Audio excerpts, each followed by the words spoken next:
What is that disgusting smell? Oh my God, is that fried chicken? Ms. Jennifer Patterson recoils dramatically, hand over her nose. She towers over 12-year-old Marcus Williams like a judge over a criminal. This is a school cafeteria, not the hood. Where do you people think you are? Some white students snicker. One whispers loud enough, "Ghetto lunch." Marcus's voice trembles. "I'm sorry, Ms. Patterson. I made it for my dad." "Your dad?" She grabs the tray with 2 fingers, holding it away from her body. "Well, your dad can eat garbage at home, not here." Around the cafeteria, black students freeze mid-bite, eyes down, silent. Patterson dumps everything into the trash. His mother's Tupperware clatters against the metal. "Maybe next time you'll bring real food, like normal people." Marcus sits motionless, watching his 3 hours of work rot in the garbage. Have you ever felt invisible while everyone watched you break? Marcus Williams lives in a modest 2-bedroom apartment 3 blocks from Lincoln Heights Middle School. The morning sun filters through thin curtains onto family photos covering every wall. His grandmother, Dorothy Williams, has raised him for 3 years. Since the cancer took his mother, Angela. Since his father deployed overseas with the Army. Colonel David Williams, commander of Fort Myer Military Base in Arlington, Virginia. 8 months deployed in Afghanistan. Coming home this Friday. Marcus counts the days on his Captain America calendar. 4 more sleeps until Dad walks through that door. This morning started differently. Marcus woke at 5:30, tiptoed to the kitchen while Grandma Dorothy still slept. He pulled out his mother's old recipe box, the one with her handwriting on faded index cards. Fried chicken, mac and cheese, collard greens. Every Sunday before she got sick, Mom taught him to cook, her hands guiding his, her voice soft. "Food is love you can taste, baby. Don't ever forget that." Last night, Marcus stayed up until 10 preparing today's lunch. His first time cooking solo. A surprise for when Dad got home. Proof he was growing up. Proof he remembered everything Mom taught him. The vintage Tupperware container was hers too. From 1995. Light blue with white flowers. She used it for every family picnic. Marcus carried it to school like a treasure. Lincoln Heights Middle School sits in a gentrifying Washington, D.C. neighborhood. 70% students of color. 85% white teaching staff. The math doesn't add up, but nobody talks about it. The building looks modern. Fresh paint. New computers. A banner outside reads, "Excellence through unity." But something shifted 3 months ago when Ms. Jennifer Patterson got promoted to head the school standards committee. Patterson has taught language arts for 15 years. She's 52, lives in Georgetown, drives a Mercedes. Parents love her because their kids get into good high schools. Teachers respect her because she has seniority. Her new initiative, Cultural Appropriateness in Education. The official memo sent to families talked about creating unified school culture and maintaining professional environments. It mentioned dress codes, communication standards, behavioral expectations. What it didn't mention was the pattern that started immediately after. Aaliyah Jackson, 8th grade, had her head bonnet confiscated in September. Patterson called it inappropriate sleepwear, even though Aaliyah wore it to protect her hair. Her mother complained. Principal Cartwright dismissed it. 2 weeks later, Jamal Davis got detention for wearing a durag. Patterson wrote him up for gang-related attire. His father, a Metro bus driver, came to school furious. Cartwright sided with Patterson. Miguel Hernandez brought his grandmother's homemade tamales in October. Patterson stopped him in the cafeteria line, told him the smell was too ethnic, and made him throw them away. Miguel's mother called the school. Cartwright said teachers had professional discretion. Keisha Thomas, 7th grade, brought jollof rice 2 weeks ago. Patterson made her dump it, saying it created unfair food environments for other students. Keisha cried in the bathroom for an hour. Raj Patel's mother sent curry last month. Same result. Patterson claimed the strong odors disrupted learning. But here's what nobody wrote down officially. White students bringing Italian food, Greek gyros, or Irish stew. Never questioned, never stopped, never thrown away. The pattern was clear to students. Crystal clear. But their parents' complaints went nowhere. 7 formal grievances in 3 months, all dismissed by Principal Dr. Helen Cartwright. Cartwright is 63, white, 20 years in administration. She built her reputation on supporting teacher autonomy and trusting professional judgment. Translation: she doesn't question white teachers, ever. This morning, Marcus arrived at school early. He carefully placed his container in the cafeteria fridge, behind the milk cartons where it would stay cold. He smiled the whole time. His best friend Tyler Brooks noticed immediately. Tyler's Korean-American, loves basketball, never misses a chance to eat Grandma Dorothy's cooking. "Yo, is that your grandma's fried chicken?" Tyler peered into the fridge. Actually, Marcus's chest puffed with pride. "I made it. First time all by myself." "No way, your dad's gonna freak out." "That's the plan. He comes home Friday. I've been practicing." Other students gathered around, curious. The cafeteria ladies smiled. Everyone knew Marcus as the quiet kid who got straight A's and never caused problems. "Man, that smells amazing already," said Devin, another black student. "Your mom's recipes, right?" Marcus nodded, suddenly emotional. "Yeah, her recipes." 3 tables away, Ms. Patterson stood with another teacher, supposedly monitoring breakfast. But her eyes tracked to Marcus, to the students crowding around him, to the container he held like gold. Her nose wrinkled. She leaned to Mrs. Henderson, the math teacher. Her voice carried, "Some of these families just don't understand what's appropriate for school environments." Mrs. Henderson looked uncomfortable but said nothing. The morning passed normally. Marcus aced his history quiz. In the robotics club, he finished programming his team's competition robot. Coach Martinez praised his work. But in third period English, Ms. Patterson's class, something felt off. She assigned an essay. What does respect mean in our community? While other students brainstormed, Patterson walked the rows. She stopped at Marcus's desk, stood there, stared down at him until he looked up. "Marcus, I hope you're taking this assignment seriously. Respect is about understanding boundaries, knowing what's acceptable." Her smile didn't reach her eyes. "Some people need to learn that lesson more than others." Marcus didn't understand. He nodded anyway, kept his head down. At 12:47 p.m., lunch period began. Marcus retrieved his container from the fridge. It was still cold. Perfect. He chose his usual table near the windows. Tyler sat across from him. Aaliyah and Devin joined them. He opened the lid.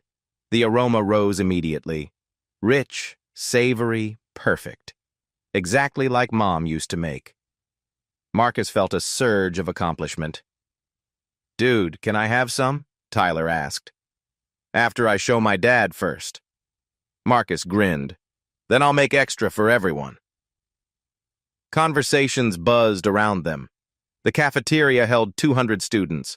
The sound of trays, laughter, shouting across tables, normal middle school chaos. Marcus picked up his fork. That's when he noticed the silence spreading like a wave. Students stopped talking. Heads turned toward his table. Ms. Patterson walked across the cafeteria floor. Each step is deliberate, purposeful. Her eyes locked on Marcus. She didn't stop until she stood directly over him, close enough that her shadow fell across his tray. Tyler's fork froze halfway to his mouth. Aaliyah's eyes went wide with recognition. She'd seen this before. She knew what came next. Marcus looked up at Ms. Patterson's face, saw the disgust there, the contempt. His stomach dropped. "Marcus Williams." Her voice projected across the cafeteria. "What exactly is that?" Marcus's voice comes out smaller than he intended. It's my lunch, Miss Patterson. I made it myself. You made it. She repeats his words like they're evidence of a crime. And did you get permission to bring this food to school? Permission? Marcus looks confused. It's just food. Like everyone else? Not like everyone else. Patterson's finger points at his tray. This is exactly the kind of thing we've been addressing. This smell. This display. Around them, phones emerge from pockets. Students sense something big happening. Tyler speaks up. Ms. Patterson, lots of kids bring food from home. Mr. Brooks, this doesn't concern you. She doesn't even look at Tyler. Her focus stays laser-locked on Marcus. Marcus tries again. My dad comes home Friday, from deployment. I wanted to surprise him. I don't care about your family plans. Patterson reaches down. Her hands grip both sides of his tray. What I care about is maintaining standards. Marcus's hand shoots out. Wait, that's my mom's container. But Patterson already lifted the tray. She turns toward the industrial trash bin. Her heels click against the tile. 10 steps. Every student is watching now. Ms. Patterson, please. Marcus stands. His voice cracks. My mom died. That container was hers. The crash of food hitting trash stops him mid-sentence. Patterson wipes her hands together, brushes them off like she touched something contaminated. She walks back, drops the empty container in front of Marcus. Perhaps tomorrow you'll bring something appropriate, something that belongs here. She looks around the cafeteria. Let this be a lesson about standards. She walks away, back straight, powerful. Marcus stands frozen, the empty container in his hands. 3 hours of work. His first solo attempt, all rotting in garbage. Tyler jumps up. That's messed up. Marcus didn't do anything wrong. Aaliyah moves to Marcus's side. She did it again, 3rd time this month. Other black students approach, fear mixed with solidarity on their faces. Devin speaks. She threw away my sister Keisha's jollof rice 2 weeks ago. Miguel's tamales last month, another student says, called them too ethnic. Raj's curry, same thing. Tyler pulls out his phone. I recorded everything. This is discrimination. Marcus barely hears them. He stares at the container, runs his thumb over a small crack in the corner. That crack was there when Mom was alive. My grandma, I told her I'd take care of it. The bell rings. Students file out slowly. Some are sympathetic. Some were relieved it wasn't them. The white students who laughed avoid eye contact. Marcus doesn't move until Tyler touches his shoulder. We need to tell someone. They go to Principal Cartwright's office. Marcus clutches the container. The secretary looks up. Boys, you should be heading to class. We need to see Dr. Cartwright. Tyler's voice urgent. Ms. Patterson threw away Marcus's lunch and humiliated him. The secretary's expression shifts to pity. Dr. Cartwright is in a meeting. You'll need to wait. They sit. 5th period starts. They're late. 6 minutes. 10. 20. 40. The office door opens. Dr. Cartwright appears, glasses on a chain, looking annoyed. Yes? What's this about? Marcus stands, holds out the container. Ms. Patterson threw away my lunch. She said it was inappropriate, but other kids bring food. Ms. Patterson was enforcing school policy, Marcus. What policy? Tyler challenges. Show us the written policy. Young man, I don't appreciate your tone. Cartwright's eyes narrow. Ms. Patterson has 15 years' experience. She has professional discretion. Marcus feels desperate. She threw away my mom's container. My mom died 3 years ago. She had no right.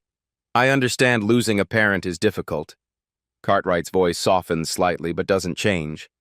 However, We cannot have students questioning teacher authority. Ms. Patterson made a professional judgment. A racist judgment, Tyler mutters. Cartwright's face hardens. That's serious. Do you have proof?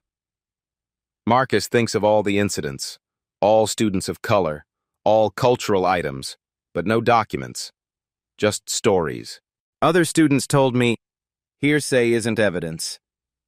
Cartwright checks her watch. You're both late now. This conversation is over. The door closes in their faces.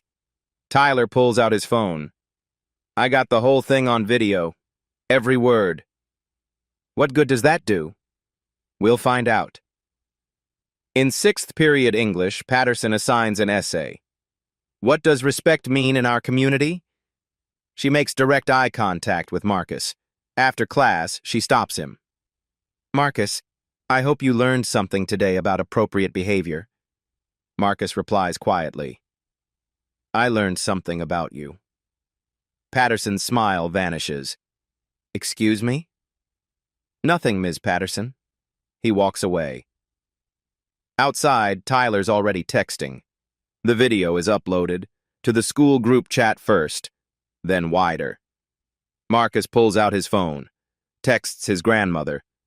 Grandma, can you call Dad? I need to talk to him. Her reply comes fast. Baby, he's on a mission. Come home Friday. What's wrong? Marcus stares at the screen, types, Nothing. It's okay. But his face says everything isn't okay. Thursday morning, Marcus wakes to his grandmother's voice in the kitchen. Tense. Worried. He creeps to the doorway. Dorothy sits at the table reading an email on her old laptop. Her hand covers her mouth. Grandma? What's wrong? She looks up. Her eyes show exhaustion. Baby, the school sent an email. They want a meeting. Today at 3. Marcus's stomach drops. A meeting? About what? Dorothy turns the laptop toward him. The subject line reads, Student Conduct Discussion Required, Marcus Williams. The email is from Ms. Patterson, copied to Principal Cartwright and the school counselor. Marcus reads over his grandmother's shoulder. Words jump out at him. Disruptive behavior. Defiance. Refusal to acknowledge school standards. Created a hostile environment in the cafeteria. They're saying I was the problem? Marcus's voice rises. She threw away my food. I know, baby, I know. Dorothy's jaw tightens. We're going to that meeting. We're going to sort this out. But her tone doesn't sound confident. It sounds defeated. Marcus gets ready for school in silence. His backpack feels heavier. Everything feels heavier. At school, the video has spread. Tyler's post from yesterday got 200 views overnight. Students Marcus barely knows approach him in the hallway. Yo, that messed up what Patterson did. My cousin had her last year. She's always like that to black kids. You should report her.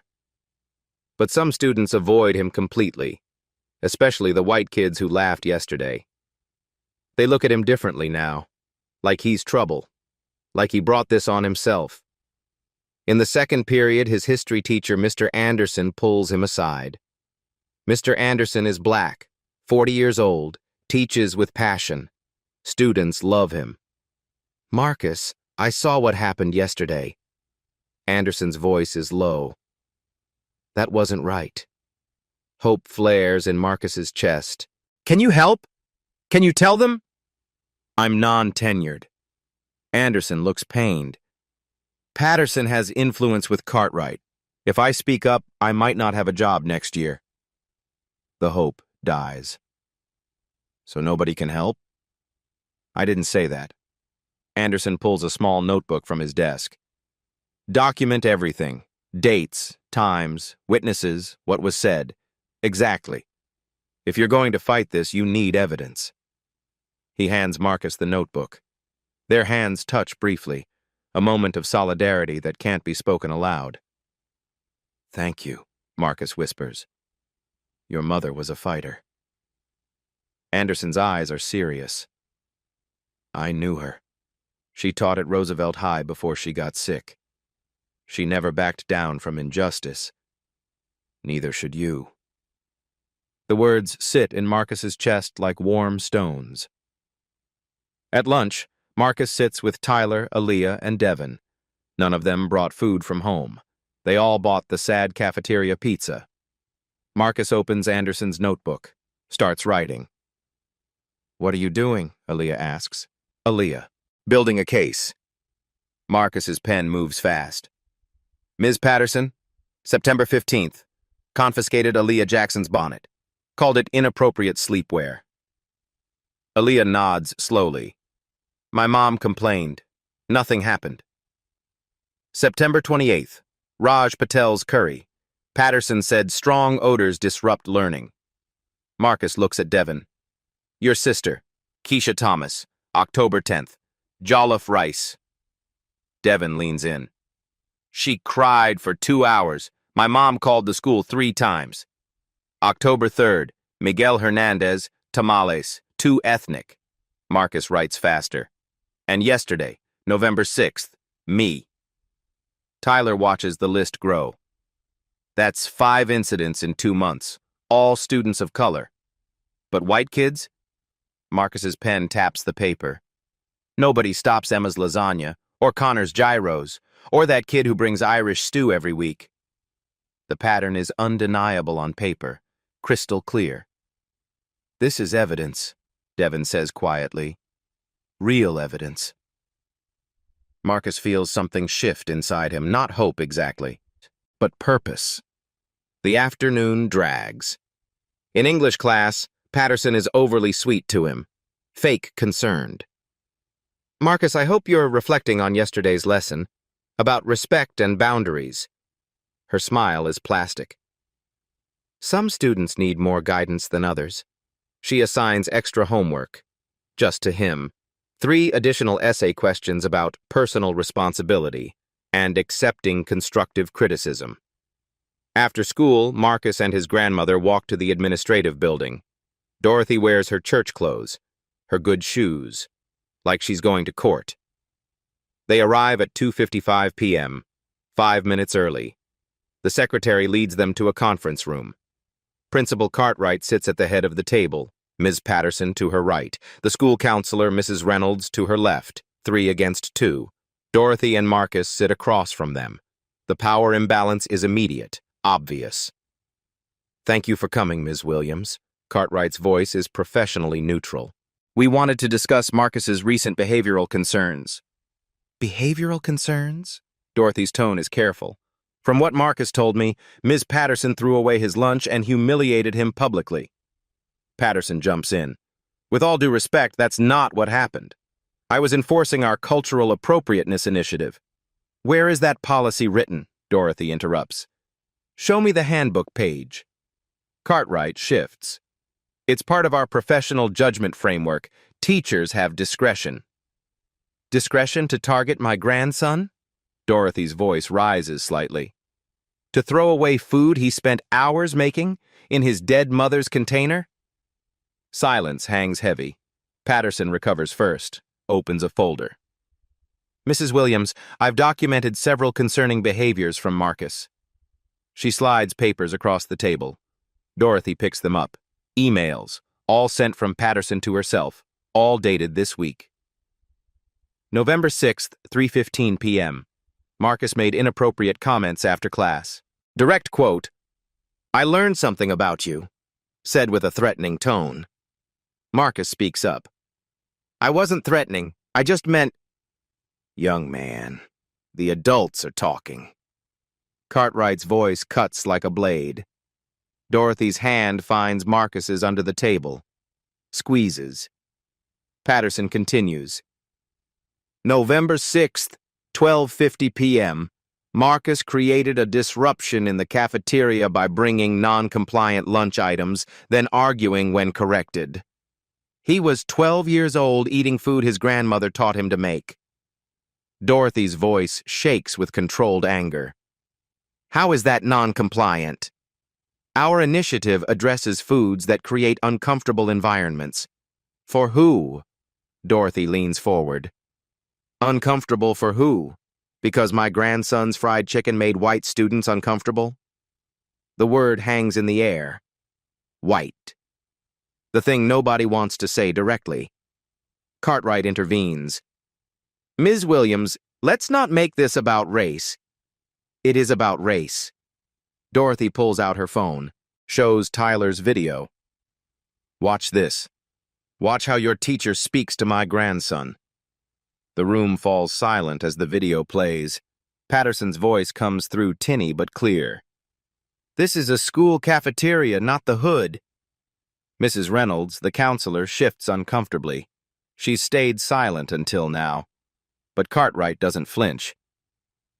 Ms. Patterson, perhaps your phrasing was unfortunate. But the core issue remains. Marcus needs to understand authority.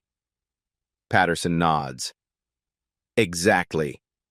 This is about a student who refuses to accept correction, who makes insubordinate comments, who disrupts learning environments.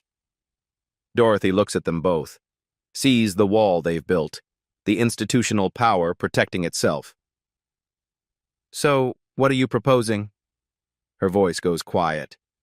Dangerous quiet. Cartwright slides a paper across the table. Official school letterhead. 3-day suspension, starting tomorrow, Friday through Tuesday. Marcus can return Wednesday with a fresh start. Marcus's heart stops. Suspension? Tomorrow is when my dad comes home, after 8 months deployed. You're suspending me on the day my father returns? Nobody answers him directly. Patterson speaks instead. Marcus, sometimes consequences teach us important lessons. About respect, about following rules, about fitting in. Fitting in. The words are acid. Dorothy stares at the suspension notice. Friday. The day David lands at Reagan Airport. The day their family is supposed to celebrate. Now Marcus will be home, humiliated, punished for being the victim. This is wrong. Dorothy's voice breaks slightly. You know this is wrong. Cartwright's expression doesn't change. Ms. Williams, we can make this a longer suspension if needed. 5 days. A week. The choice is yours. The threat is clear. Comply or it gets worse. Dorothy looks at Marcus, sees his face crumbling, sees his faith in justice dying in real time. She signs the paper. They walk out in silence. Down the hallway. Past students heading to after-school activities. Past the cafeteria where it all happened. Outside, the November air bites cold. Marcus finally speaks. Grandma, I'm sorry. I caused all this trouble. No! Dorothy stops walking, turns to face him. Her eyes are wet. No, baby. You did nothing wrong. Nothing. You hear me? But Marcus doesn't feel like he did nothing wrong. He feels like he did everything wrong. Like being himself was the crime. That night, Dorothy sits in her kitchen after Marcus goes to bed. She stares at her phone. David's contact info glowing on the screen. She should call him. Tell him what happened. Let him fix this. But he's on his last night overseas. His last mission. She doesn't want to distract him, doesn't want him worried. She puts the phone down. In his room, Marcus lies awake, stares at the ceiling. Tomorrow he was supposed to show Dad the lunch he made. Prove he remembered Mom's recipes. Prove he was growing up responsible. Instead, he'll tell Dad he got suspended for bringing fried chicken to school. His phone buzzes. Tyler. Dude, the video hit 15,000 views. Someone shared it on TikTok. It's blowing up. Marcus types back. So what? I'm still suspended. Just wait. This isn't over. But it feels over. It feels like Patterson won. Like the system won. Like Marcus lost for the crime of being black and proud of his heritage. He pulls out the military challenge coin his father gave him before deployment, rubs his thumb over the engraving. Integrity first, service before self. Dad lived by those words, fought for those values overseas. Marcus got punished for living them at school. Sleep doesn't come easy. Friday morning, 6:47 a.m. Dorothy's phone rings. Unknown number. She answers groggily. Mom? Her eyes snap open. David, baby, where are you? I'm stateside, landing at Reagan in 3 hours. Colonel David Williams's voice sounds tired but alert. Marcus sent me something last night. A video. 47,000 views now. What's going on? Dorothy sits up in bed. Her heart pounds. You're coming home early? I caught an earlier transport. Mom, talk to me. What happened to my son? Dorothy tells him everything. The lunch, Patterson, the suspension. Her voice breaks twice. On the other end, David Williams goes silent. The kind of silent that precedes storms. I'll be there by 10:30. Don't go anywhere. The line goes dead. Dorothy walks to Marcus's room. He's already awake, staring at his phone. Your father called. Marcus looks up. He knows? He's landing in 3 hours. Something shifts in Marcus's expression. Not quite hope, but something close. By 9 a.m., Tyler's video has 82,000 views. Local news outlets are picking it up. Comments flood in. This is discrimination, plain and simple. I went to this school. Patterson did this to me in 2019. Where is the school board? School board member Jessica Martinez sees the video over morning coffee, spits it out. Immediately calls Superintendent Dr. Rachel Torres. Torres is already watching it, already furious. Get our lawyer. Get HR. We're going to Lincoln Heights. Now. At the school, Principal Cartwright's phone explodes with calls.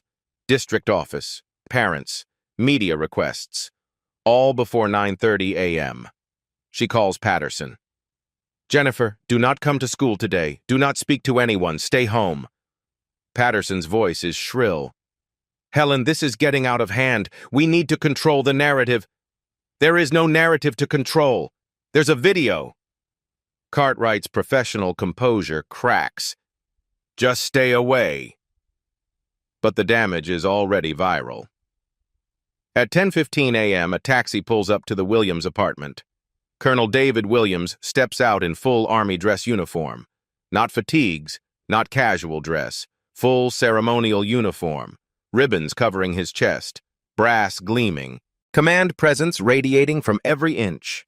He's 42 years old. 6'2", broad shoulders that carried responsibility for 2,000 soldiers, dark skin weathered by desert sun and mountain wind, eyes that have seen combat and never flinched. Those eyes are focused now. Marcus opens the door, sees his father, breaks. They embrace in the doorway. David holds his son like he might disappear, 8 months of distance collapsing into one moment. I'm sorry, Dad. I ruined your homecoming. Stop. David pulls back, looks Marcus in the eyes. You did nothing wrong. Nothing. You hear me? Marcus nods, tears streaming. Dorothy appears. David hugs her too. Brief. Tight. Where's the school? David, maybe we should... Where's the school, Mom? She tells him. 3 blocks. David adjusts his uniform, checks his reflection. Every detail is perfect. Every ribbon aligned. This isn't just a father going to school. This is a commander going to war. Let's go. They walk. All 3 of them. November sun struggling through clouds. The neighborhood is quiet. Lincoln Heights Middle School looms ahead. At 10:45 a.m., Colonel David Williams walks through the front doors in full dress uniform. The effect is immediate. Students in the hallway stop. Conversations die mid-sentence. Every eye turns. Is that a soldier? full uniform. Look at all those ribbons. That's Marcus's dad. Oh my God, that's Colonel Williams from Fort Myer. The recognition spreads like wildfire. 40% of Lincoln Heights students are military dependents. They know ranks. They know what those ribbons mean. A girl named Sarah, daughter of a Navy captain, gasps. That's the Fort Myer commander. My dad talks about him. The secretary at the front desk stands automatically when David approaches. Military instinct. Sir, can I help you? Colonel David Williams. I'm here to see Principal Cartwright immediately. Sir, she's in her office, but now. Not loud, not aggressive, just absolute command. The secretary picks up the phone with shaking hands. Tyler spots them from down the hall, grabs his phone, starts filming, sends to the group chat. Marcus's dad is here, in uniform. Within 30 seconds, students find excuses to be in that hallway. Principal Cartwright emerges from her office. She sees David, sees the uniform. Her professional mask slips for just a second. Mr. Williams, I understand you're concerned, but it's Colonel Williams.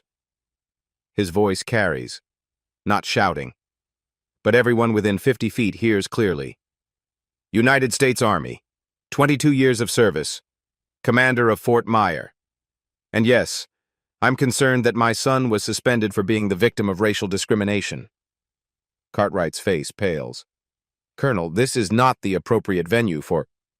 Then let's use your office. He doesn't wait for permission. Walks toward her office door. Dorothy and Marcus follow. Cartwright has no choice. She follows too. Follows. The door closes. But the glass walls mean students can see inside. David remains standing. Cartwright sits behind her desk. A power play that doesn't work when the other person towers over you in uniform. I've reviewed the video.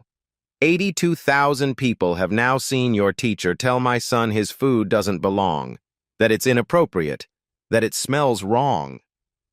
David's words are precise, surgical.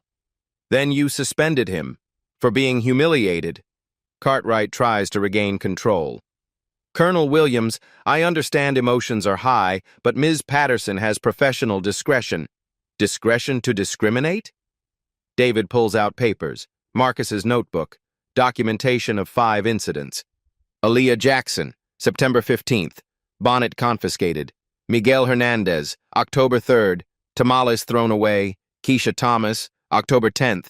Jollof rice disposed of. Raj Patel, September 28th. Curry was rejected. He places the notebook on her desk. All students of color. All cultural foods.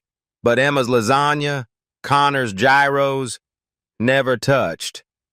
Cartwright's mouth opens, closes. That's not discretion. That's a pattern. That's a Title VI violation. David leans forward slightly. And you enabled it by dismissing 7 complaints in 3 months. Colonel, you can't just... I command 2,000 soldiers at Fort Myer. I answer to the Secretary of Defense. I'm responsible for Arlington National Cemetery operations. His voice drops lower, more dangerous. And I will not let my son be punished for eating fried chicken at school. A knock interrupts them. The door opens without waiting for permission. Superintendent Dr. Rachel Torres walks in. Latina, 53, carrying authority like armor. Behind her, the school district attorney and HR director. Cartwright stands. Superintendent Torres, I wasn't expecting... No, you weren't. Torres's voice could cut steel. Because you were too busy defending discrimination to call me. She turns to David, extends her hand. Colonel Williams, I'm Dr. Rachel Torres, superintendent. I owe you and your family a profound apology. David shakes her hand. Firm. Brief. Superintendent. Torres turns to Cartwright. Where is Ms. Patterson? I told her to stay home. You told an employee under investigation to avoid accountability? Torres's eyes flash. Call her. Now. Tell her to be here in 20 minutes or she'll be terminated for insubordination. Cartwright picks up her phone with trembling hands. Make the call. Torres addresses David and Marcus. I've spent the morning reviewing documentation. 7 formal grievances dismissed, 15 informal complaints ignored. A clear pattern of targeting students of color. She looks at Marcus. You documented this. That's exceptional work. Marcus speaks quietly. My history teacher gave me the notebook. Said evidence matters. Mr. Anderson, Torres nods. Smart man. 23 minutes later, Ms. Jennifer Patterson arrives. She walks into the crowded office and stops dead. She sees Colonel Williams in full uniform, sees the superintendent, sees the attorney, sees Marcus. Her face drains of color. Sit down, Miss Patterson. Torres's voice leaves no room for argument. Patterson sits, tries to compose herself. Superintendent, I'm glad you're here. There's been a misunderstanding. There's been no misunderstanding. The attorney opens a file folder. Ms. Patterson, you're being placed on immediate administrative leave pending investigation into civil rights violations under Title VI of the Civil Rights Act. Patterson's mouth falls open. Violations? I was enforcing school standards. There are no standards. Torres cuts through. We've reviewed every policy document.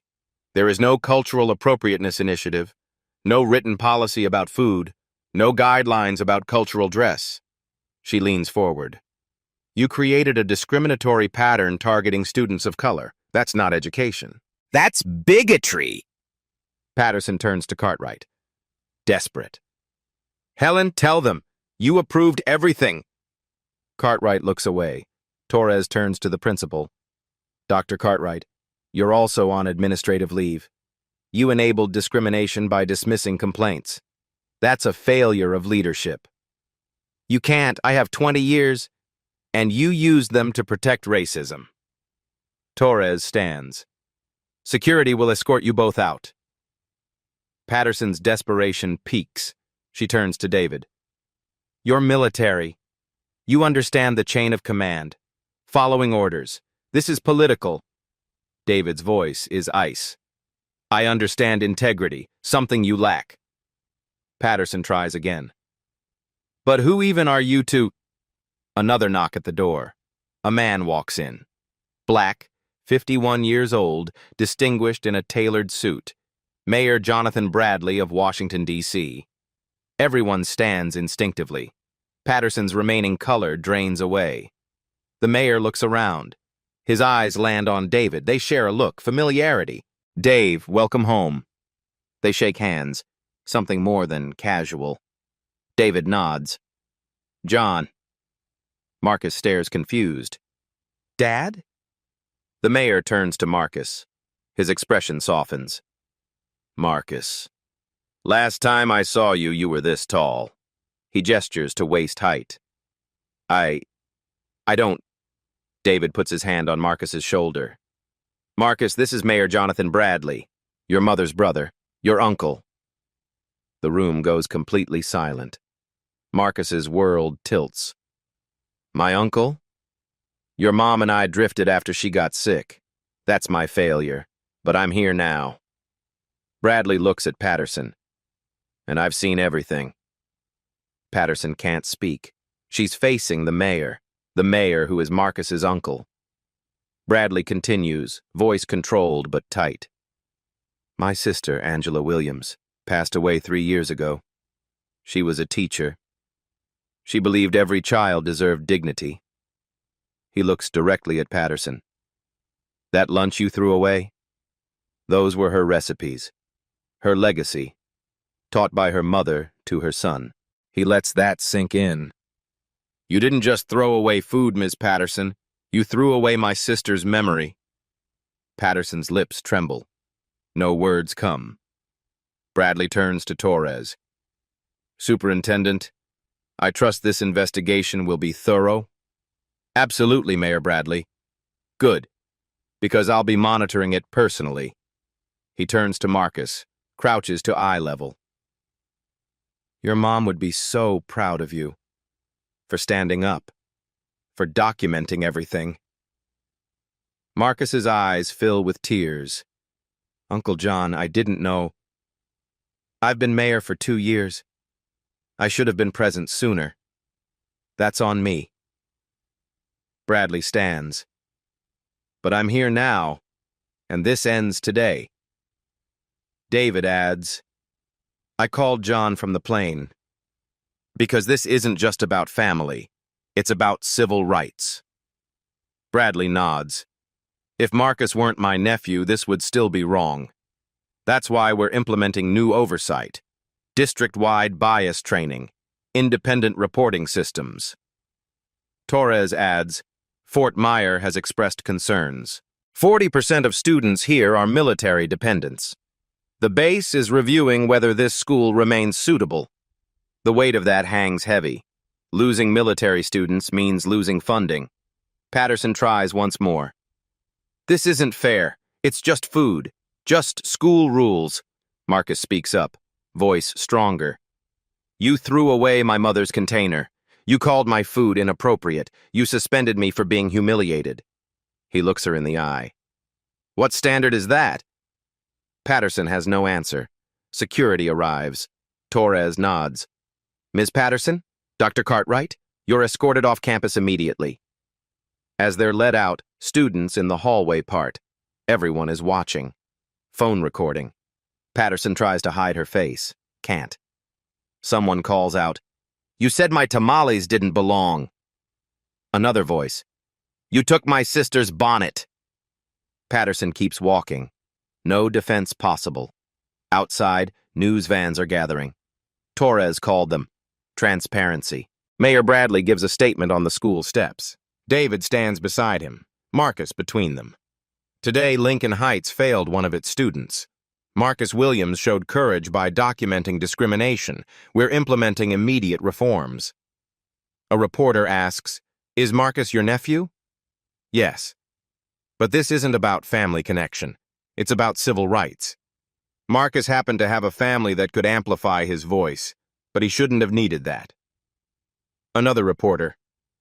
Colonel Williams, your message? David steps forward. I've served 22 years. I've been in combat. I never imagined my son would face discrimination in his own school. His voice cracks. But I'm proud of him. He documented. He spoke the truth. He stood firm. Marcus is pulled forward, shy, overwhelmed. I just wanted to eat my lunch. That I made. For my dad. His voice is small but steady. No kid should be afraid to be themselves. The gathered students erupt in applause. Tyler holds up a sign. All foods welcome. Other students raise their phones, recording, making this permanent. Friday evening. The Williams apartment smells like home. Grandma Dorothy stands at the stove cooking the same meal Patterson threw away. Fried chicken sizzling in cast iron. Mac and cheese bubbling in the oven. Collard greens simmering with ham hocks. The table is set for 4. Dorothy, Marcus, Colonel David Williams, and Mayor Jonathan Bradley. Bradley arrived an hour ago with old photo albums, pictures of Angela when she was young, before the sickness. Mom D, this smells even better than I remembered. Bradley uses the nickname from childhood. Don't you sweet-talk me, Jonathan Bradley. Dorothy points her wooden spoon at him. You stayed away too long. I know. I'm sorry. His voice carries regret. After Angela died, I couldn't face how much Marcus looked like her. David places his hand on Bradley's shoulder. You're here now. That's what matters. They sit, pass plates. The food is perfect, exactly like Angela used to make. Marcus takes a bite of chicken, closes his eyes. This tastes like Mom. The table goes quiet, remembering quiet. Bradley opens a photo album, points to a picture. Young Angela, maybe 25, wearing a teacher's lanyard. Your mom loved teaching. She believed every kid deserved to feel safe at school. He looks at Marcus. She got suspended once, you know.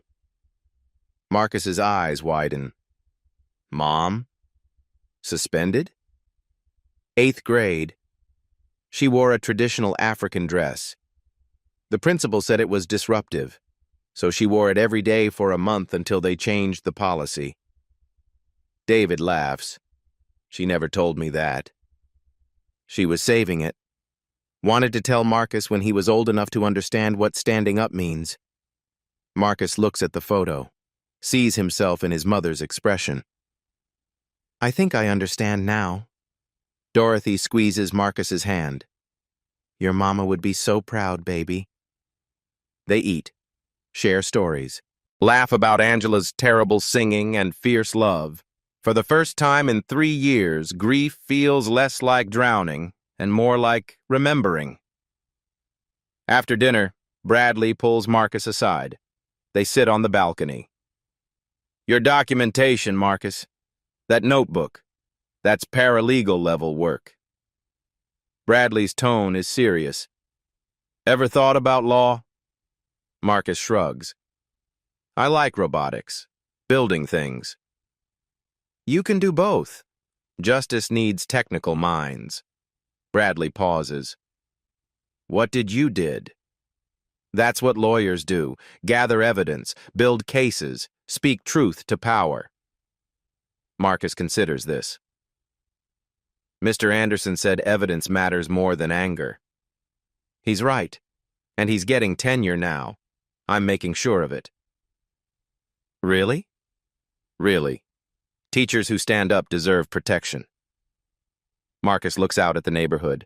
Lights in windows, families settling in. Uncle John, what happens to Ms. Patterson? Bradley takes a breath. Investigation takes 6 weeks.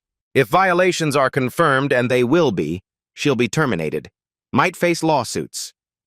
Will she go to jail? Probably not. Discrimination usually isn't criminal unless violent. But she'll lose her career, her power to hurt kids. Marcus nods slowly. Is that enough? I don't know. Justice is complicated. Punishment isn't the same as healing. Bradley looks at him. But she can't teach anymore, can't hurt anyone else. That matters. Silence for a moment. She wrote you a letter, through her lawyer, asking to apologize in person. Marcus tenses. I don't want to see her. You don't have to. That's your choice. Bradley's voice is gentle. But if you change your mind, that option exists. For you, not for her. Monday morning, Marcus returns to Lincoln Heights. Suspension lifted by emergency order Sunday evening. Dorothy walks him to the entrance, squeezes his hand. You got this, baby. Marcus takes a breath, walks through the doors. The hallway erupts in applause. Students line both sides, clapping, cheering, signs everywhere. Welcome back, Marcus. Justice served. Tyler rushes up, nearly tackles him. Dude, you're a legend. Aaliyah, Devin, Keisha, Miguel, Raj, all Patterson's victims surround him. Solidarity. Morning assembly is different. A new face at the podium. Dr. James Anderson, Marcus's history teacher, now interim principal. Good morning, Lincoln Heights. We're entering a new chapter. I'm honored to serve as principal. Anderson's voice carries warmth and authority. We're implementing immediate changes. He clicks a presentation slide. First, the Cultural Celebration Initiative. We explicitly welcome cultural dress, hairstyles, and foods. We celebrate diversity. Students cheer. Second, new bias reporting system. Anonymous, third-party oversight. Monthly transparency reports. You have a voice. We will listen. More applause. Third, mandatory bias training for all staff. External organizations. Quarterly refreshers. No exceptions. Anderson looks at Marcus. These changes happened because one student refused to accept humiliation as normal. Because he documented. Because he spoke up. That's courage. The applause is deafening. At lunch, Marcus sits at his usual table. Opens his container, same food. Fried chicken, mac and cheese, collard greens. His mother's Tupperware, carefully washed. Dr. Anderson walks through, stops at Marcus's table. "That looks delicious, Marcus." "Thank you, Dr. Anderson." Marcus smiles. "Would you like some?" Anderson's face lights up. "I'd be honored." Marcus shares his food. Students watch. The symbolism is clear. Food as a bridge, not a barrier. Other students pull out cultural foods they'd hidden before. Tamales, jollof rice, curry, dumplings, injera, plantains, banh mi. The cafeteria transforms into a diversity showcase. One white student looks at her sandwich. "This is boring. Can someone teach me?" Keisha grins. "My mom's teaching a cooking class. You should come." Bridges building in real time. Tyler nudges Marcus. "You changed the whole school." Marcus shakes his head. "We all did. Together." 2 weeks pass. Investigation concludes. Results made public. Ms. Patterson. 23 documented incidents over 4 years. Terminated. Teaching license under review. 3 families file lawsuits. Dr. Cartwright. Early retirement instead of termination. Forfeits pension bonus. Barred from administration. Both required 200 hours restorative justice training. Patterson writes a letter, hand-delivered through her attorney. Marcus holds it 3 days before opening. "Marcus, I cannot undo what I did. I was wrong in my thinking, assumptions, abuse of power. You deserved better. I have much to learn. I hope someday to earn the chance to apologize in person. I don't expect forgiveness, but I want you to know I'm trying to be better. You were braver at 12 than I've been in my entire life."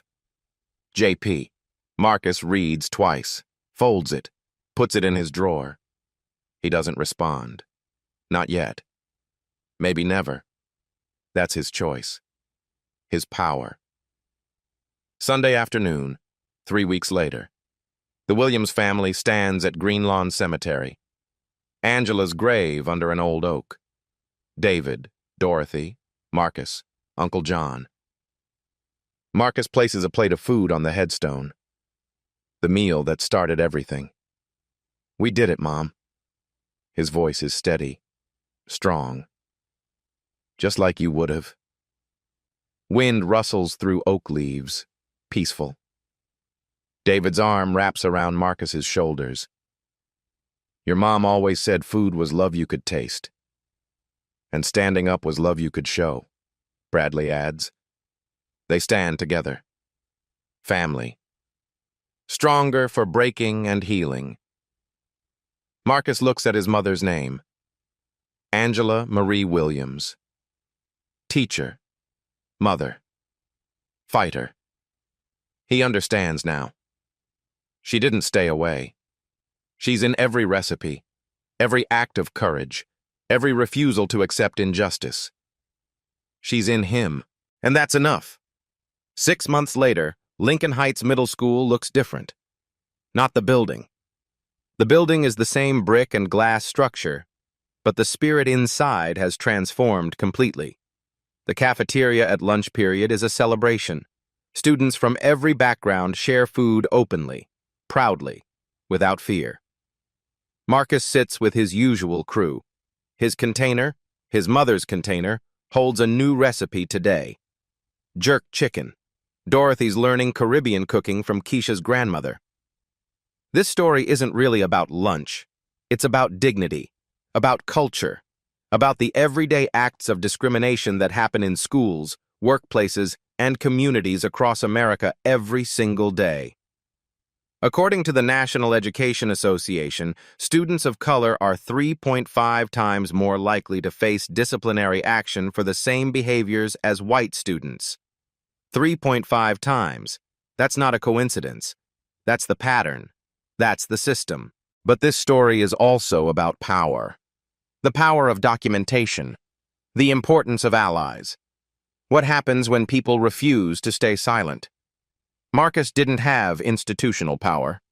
He was 12 years old, black, motherless. His father deployed 8,000 miles away. But he had integrity. He had witnesses. He had a family who believed him.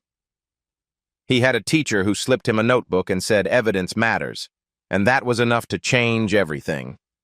Tyler didn't stay silent. When your friend faces injustice, your voice matters. Your phone matters.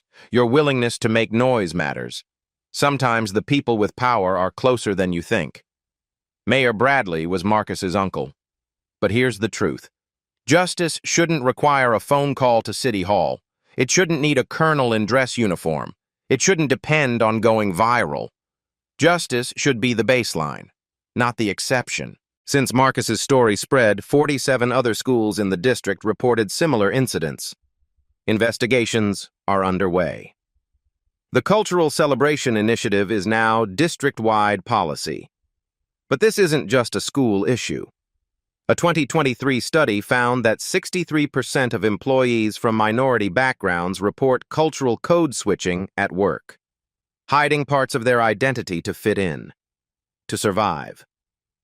From ethnic food called smelly in offices to cultural dress deemed unprofessional, these microaggressions accumulate. They compound. They crush. Marcus's lunch wasn't just lunch. It was a heritage. His mother's memory. Sunday afternoons with his grandmother. His first attempt at independence. When Patterson threw it away, she threw away all of that. But here's what she couldn't throw away. Marcus's voice. His truth. His refusal to be diminished. Lincoln Heights has a new culture now. Students wear cultural dress with pride. The cafeteria showcases global cuisine. And Marcus? He's still making his mother's recipes, still honoring her memory, still standing tall. He's also co-chair of the Student Equity Committee. His robotics team won regionals. He's teaching younger students how to document discrimination when they see it. He's thinking about law school someday. Maybe. After engineering. If this story moved you, here's what you can do. First, document. If you or someone you know faces discrimination, write it down. Dates, times, witnesses, specific words used. Marcus's notebook changed everything. Screenshots, emails, patterns.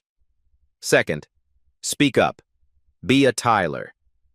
When you see injustice, don't just watch. Record it. Share it. Make noise. Contact school boards, HR departments, local officials. Your voice creates pressure. Third, support. If a child tells you they're facing discrimination, believe them. Investigate. Don't dismiss. Check your own biases, too. What do you assume about appropriate food, dress, or behavior? Fourth, vote and advocate. Support leaders who prioritize civil rights enforcement. Push for bias training, diverse hiring, and accountability systems in your community. Fifth, share this story. Stories like Marcus's don't go viral by accident. They go viral because people like you decide injustice won't stay hidden. Share this. Tag your school board. Tag local news. Make it impossible to ignore. Power doesn't fear silence. It fears witnesses. It fears documentation. It fears one 12-year-old boy who refused to believe that humiliation was the price of education. Be a witness. Be a documentarian. Be someone's Tyler. Be someone's Colonel Williams. Be someone's Mayor Bradley. And if you're a Marcus, keep standing. The world is watching now. Your voice matters. Your culture matters. Your food, your dress, your heritage, all of it matters.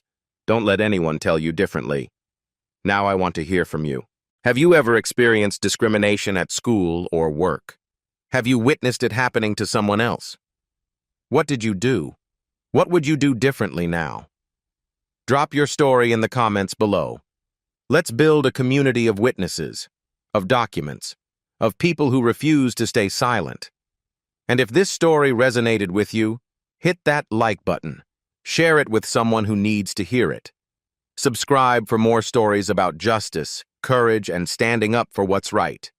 Because every share is a statement. Every comment is solidarity. Every voice added to the chorus makes it harder for injustice to hide. Stand with Marcus. Stand for dignity. Stand for change. Thank you for watching. And remember, you have more power than you think. At Black Voices Uncut, we don't polish away the pain or water down the message. We tell it like it is because the truth deserves nothing less. If today's story spoke to you, click like, join the conversation in the comments, and subscribe so you'll be here for the next Uncut Voice.